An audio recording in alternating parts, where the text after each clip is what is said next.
hablaremos de Leonardo da Vinci y el caballo de los Sforza. Ya conocen ustedes a la familia Sforza. Los Sforza son de Milán. Hay un ejercicio interesante para el aficionado de la historia italiana que consiste en hacerse mencionar una familia y repetir el lugar de donde proviene. Los Sforza de Milán, los d'Este en Ferrara, los Orsini en Roma, los Medici en Florencia, etcétera, etcétera. Leonardo da Vinci trabajó en la corte de Ludovico Sforza en Milán desde 1483 hasta 1499. Entre las obras de ingeniería y artísticas que desarrolló, vamos a elegir la realización de un monumento ecuestre en honor a la familia gobernante, los Sforza. Vamos a ver lo que le pasó a Leonardo, todo lo que tuvo que penar para realizar ese monumento ecuestre. La intención de levantar una estatua ecuestre era bastante antigua entre los Sforza. Hay familias que tienen un berretín. El berretín de la familia Sforza era aparecer en un monumento ecuestre. Es un berretín como cualquiera. Hay familias que tienen distintos berretines. Instalar una pileta de natación en el fondo, un quincho, poner una bola arriba del pilar. Sí, eso es un berretín. Sí, señor. Familias en que el pilar de ingreso uno a la pasa, casa. ¿no ha visto usted en el Gran Buenos Aires, Sí, en señor. el pueblo, los dos pilares y en uno o en los dos unas bolas arriba? No sirven para nada. Entonces uno piensa, ¿para qué? Es un berretín de la familia que ha creído que esas bolas los distinguían o algo así. Bueno, la familia Sforza, mucho más poderosa, dominando la ciudad de Milán en aquellos años, tenía la intención de hacer un monumento ecuestre, desde luego, a la cabeza de la familia. En este caso, primero fue Francesco, después Galeazzo, el hijo que lo sucedió, pero bueno, los romanos tenían también esa costumbre, desde luego, una costumbre viejísima. Pero no eran tan habituales, sin embargo, acá en el siglo XV y principios del XVI, los monumentos ecuestres, ¿no? En general los levantaban en honor a los condottieri más célebres, como Gattamelata de Narni, o Coleone, o Carmagnola, pero en general la fama de los condottieri y la gloria de los condottieri era efímera, porque muchos pueblos se mostraban ingratos con estos capitanes contratados que en muchas ocasiones salvaban al Principado o a la República. Bueno, muy bien. Como dijimos, Galeazzo Sforza quiso inmortalizar a su padre. Dice, no, hágale, le voy a hacer un monumento ecuestre a mi padre. Un caballo primero, naturalmente. Es indispensable para un monumento ecuestre un caballo. Sí, claro. Y arriba, mi padre, Francesco. Decidió que el emplazamiento para el monumento iba a ser frente justo al Castello Sforzesco, o sea, el castillo de los Sforza. Encargó al arquitecto Bartolomeo da Cremona que encontrara un escultor digno de ese proyecto. Dice, Bartolomeo, búsqueme un escultor a propósito.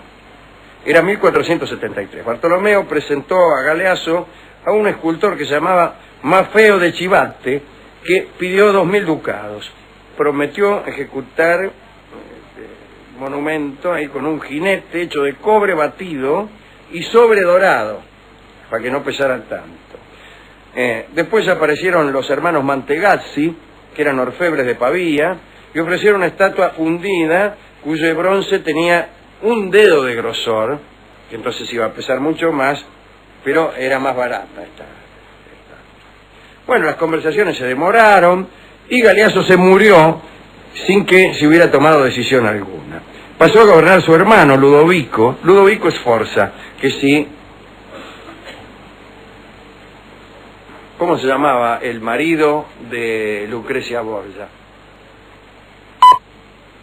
No se llamaba Ludovico. Bien, pasó a gobernar su hermano, Ludovico Sforza, que inmediatamente se interesó por el asunto del monumento, ¿no? Pero Él deseaba algo todavía más importante que el sueño de Galeazzo. Dice, no, búsqueme artistas verdaderamente capaces. Y por ahí apareció Leonardo, con la siguiente carta a Ludovico. Decía la carta de Leonardo, ¿no? Emprenderé la ejecución del caballo de bronce, que será la gloria eterna y el homenaje eterno a la memoria de vuestro padre. El ofrecimiento de Leonardo da Vinci y el precio hicieron desaparecer a los competidores. Era muy conveniente. También había poetas que competían para ese monumento, porque había que escribir lo que decía abajo. Jamás encontré en la vida un ser más bellamente dotado que más se acercara al ideal de la perfección moral mitre. Por ejemplo, como dice el monumento que está ahí en las Heras y Pueyrredón. Bueno, se competía para escribir esas cosas. Eso en otro orden. Ahora, era curioso que Leonardo da Vinci se presentara como escultor porque siempre había desdeñado la escultura. Sostenidamente había discutido la supremacía de la pintura sobre las demás artes. Tenía al respecto unas premisas que parecían extraídas de la antigüedad clásica. Decía que la escultura era un arte por completo mecánico que engendraba sudor y fatiga corporal. Esa idea tenían también los griegos, que despreciaban un poco a los artistas en tanto que trabajaban con la mano. Lo banáusico era despreciable para los griegos. El hecho de que la escultura dependiera de la luz exterior y que no tuviera luz propia, como es el caso de un cuadro, y que, por ejemplo, fuera incapaz de representar la transparencia, revelaba para Leonardo una colección de inferioridades. Escribió Leonardo, y yo leo: el escultor utiliza la fuerza de sus brazos y golpea y modela el mármol para hacer salir una figura que está allí encerrada. Interviene más el esfuerzo que el espíritu. Bueno, decía todo esto, pero se anotó y solicitó el encargo de la estatua ecuestre, asegurando que él era el único escultor capaz de hacer un monumento como la gente. Primeramente se iba a ocupar del caballo. Eso es una medida muy prudente por parte de un escultor que prepara una estatua ecuestre. Es preferible hacer primero el caballo, porque usted al prócer, al jinete, digamos, más o menos lo acomoda. Le puede abrir un poco las piernas. No es tanto trabajo es más acomodar fácil un prócer. En cambio, si usted hace el prócer y después le tiene que meter el el caballo le queda abajo, grande o le queda chico, claro, sí. Imagínese, le queda grande, le queda el prócer parado arriba de la montura, porque no lo puede encajar. Claro, si le queda chico, Claro, le queda eso si el caballo le queda grande. Si le queda chico, le queda el caballo como bailando entre las piernas del prócer. Las patas del prócer. Claro, va a parecer más montado en un perro que en un caballo. Y pierde seriedad el Lo prócer. principal es el caballo, que además es mucho más caro.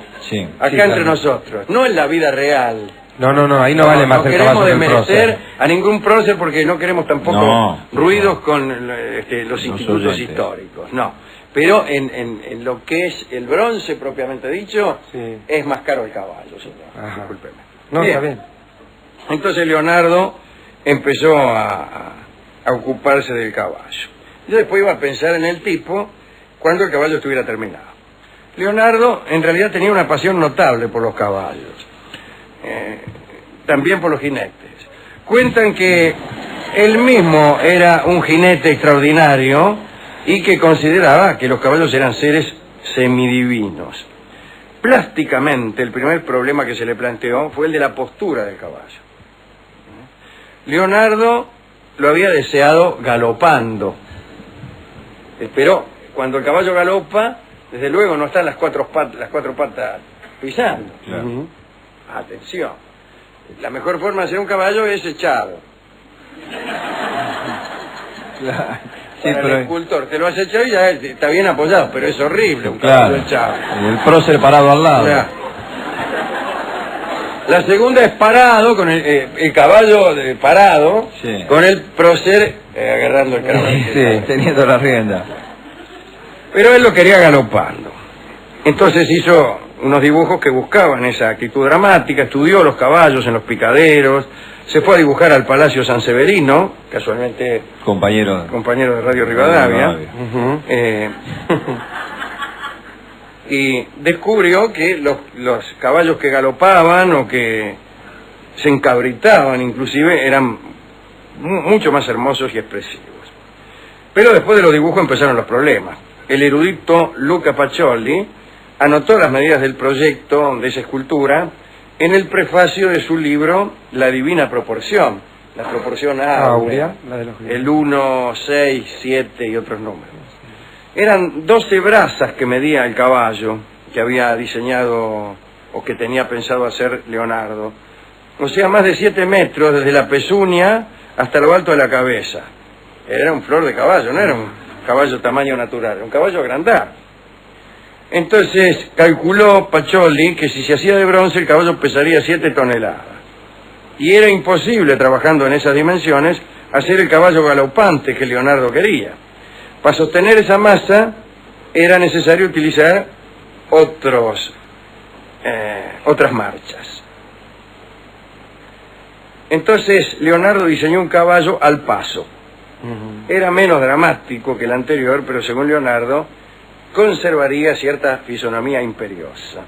Y convenció a Ludovico Sforza de que era conveniente elegir esa calma. Lo que perdía en vehemencia diabólica lo ganaría en dignidad apaciguada, dijo Leonardo. Se aceptó el nuevo proyecto y Leonardo pasó de artista a ingeniero. En el papel todos los caballos se sostienen. Había que solucionar el problema de la fundición de semejante caballo. Leonardo había confeccionado la maqueta en arcilla y en verdad había que fundir de un solo saque, de un solo vaciado, ¿no?, una estatua de 7.000 kilos. Ludovico escuchaba las palabras de Leonardo, pero también las calumnias de los enemigos de Leonardo, que decía, vas a ver, se le va a caer, para que lo digo cerca del micrófono, se le va a caer, no va a poder, acordate lo que te dije, etc. Asustado ante un posible gasto infructuoso, Ludovico citó a su corte a los mejores fundidores de la región. Pero Leonardo los rechazó a todos, dijo, lo voy a fundir yo. Y funcionó. Aunque el caballo no logró terminarse del todo, no hubo accidentes de cálculos ni fallas en el vaciado de la arcilla. Pero falló otra cosa, ¿no?, que el artista no pudo calcular. En verdad, Leonardo tuvo muchísima mala suerte con sus obras. Las obras de Leonardo se han perdido, se han roto en una proporción casi increíble. A casi todas las obras de Leonardo les ha pasado algo. Y este caballo no fue la excepción. Milán estaba por ser invadida por los franceses. Justo. No había terminado el caballo y ahí vinieron los franceses. La gente entonces empezó a gritar que más valía emplear los 7.000 kilos de bronce en cañones. Y al final llegaron los franceses. Ludovico huyó al Austria. El proyecto de la estatua ecuestre quedó desmantelado. En realidad quedó el caballo a medio terminar el caballo. Le faltaba la terminación, le faltaba lijarlo al caballo. Le sobraban rebabas por todas partes. Pero lo peor fue que los soldados de Luis XII, el rey de Francia, se empezaron a divertir utilizando aquel caballo, que naturalmente les llamó la atención porque era tan grande, como blanco de tiro. Tiraban al blanco, agarraban los cañones y le apuntaban al caballo de Leonardo.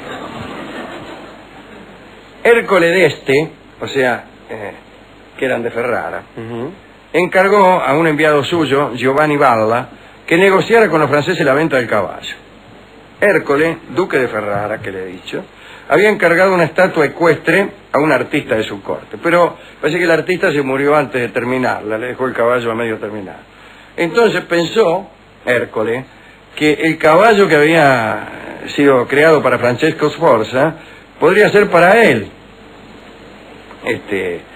Hércole era muy aficionado a los cañones, poseía la mejor artillería de Italia y talleres de fundición en donde podía continuarse con el proyecto del caballo. En Ferrara siempre hubo grandes cañones, un día vamos a hablar de eso. Resueltas las dificultades de traslado, el resto no presentaría problema, dijo Hércole. Pero, por desgracia, el cardenal de Rouen indicó que para llevarse el caballo había que pedirle permiso al rey Luis XII. Y el rey francés ni se enteró, no dio en permiso, hubo cuestiones burocráticas y el caballo terminó derrumbándose por completo. Primero fue un estorbo, después fue usado de trinchera y después se desparramó, desapareció y nunca más se supo de aquel caballo. Leonardo, muy desolado, pasó a trabajar un tiempo en la corte de Jean Giacomo Tribulzio, que le pidió para su capilla familiar otra estatua ecuestre, pero esta mucho más humilde, de tamaño natural. Pero esa es otra. Esta es la historia terrible del caballo de Leonardo. En el bello libro de Giovanni Papini, que se llama Miguel Ángel, que es una biografía de Michelangelo, se habla con muchísima crueldad de este fracaso de Leonardo, porque en esta especie de lucha, de celos que siempre hubo entre Michelangelo, el Buonarroti y Leonardo da Vinci, Papini, que había hecho la biografía de Miguel Ángel, tomó partido. Al final tomó partido. Y él estaba haciendo la biografía del Michelangelo. ¿Por quién iba a tomar partido? Por el otro no. Y entonces, cuando llega la parte que cuenta la desgracia del caballo de Leonardo, se alegra Papini. Y se nota que se alegra de lo que le ha pasado. Y se complace en cachadas de churrasquería, ¿no? Bueno, así que es otra más de las obras de Leonardo que se ha perdido, como la batalla de Anghiari, que se derritió toda, o como corre incluso el riesgo de perderse la última cena, como saben todos, eso es una obra en perpetuo riesgo. Primero porque la pintaron en un comedor, en la pared de un comedor, y del otro lado había una cocina, como suele ocurrir en las paredes de los comedores, ¿no? Entonces medio que se empezó a descascarar. Durante mucho tiempo era el refectorio de unos monjes que eran unos atorrantes y se entretenían haciendo puntería. No, eran soldados, mira, no eran monjes, los estoy calumniando. Se entretenían haciendo puntería con los marrocos en los Apóstoles.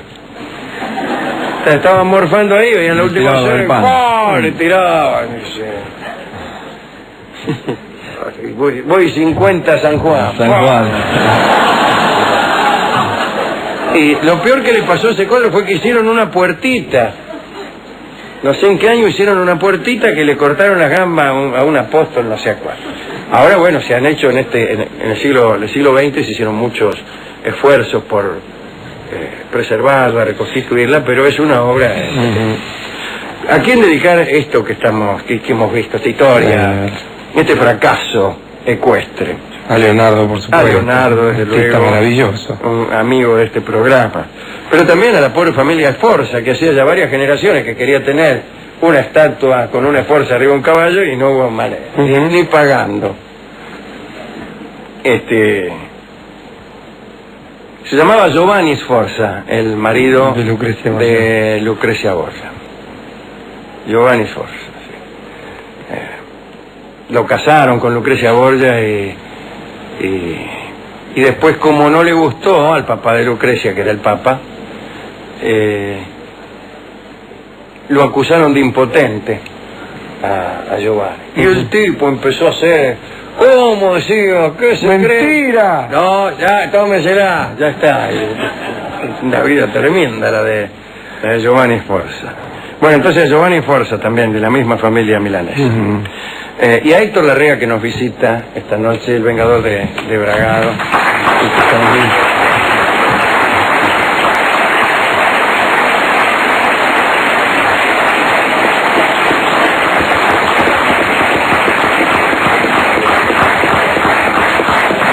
Muchas gracias, amigo. Muchas gracias. Hemos ido a la discoteca a buscar discos sobre caballos. Casi no había otra cosa. Casi no había otra cosa. Es La fácil. música argentina está llena de caballos. Sí. ¿Qué otra canción va a ser uno que no sea un caballo? Y bueno, ahí estuvimos desde las primeras, desde el tango Polvorín, hasta las últimas, que casualmente no se ocupan de caballos. La distancia entre el argentino y el caballo ha aumentado. ¿A qué negar?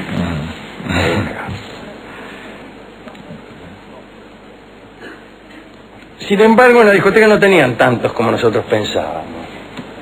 Y entonces elegimos esta milonga burrera de Jorge Vidal, que más que a los caballos de las estatuas se refiere a los caballos de carrera. Pero, bueno, Caballo al fin. Caballos al fin. Estaba preparada esta porque la red es de Bragado, que es la ciudad del caballo. Justamente. Ahí está. Nos visita por eso. Por eso no, Hemos hecho se armó la gestiones, reflexión.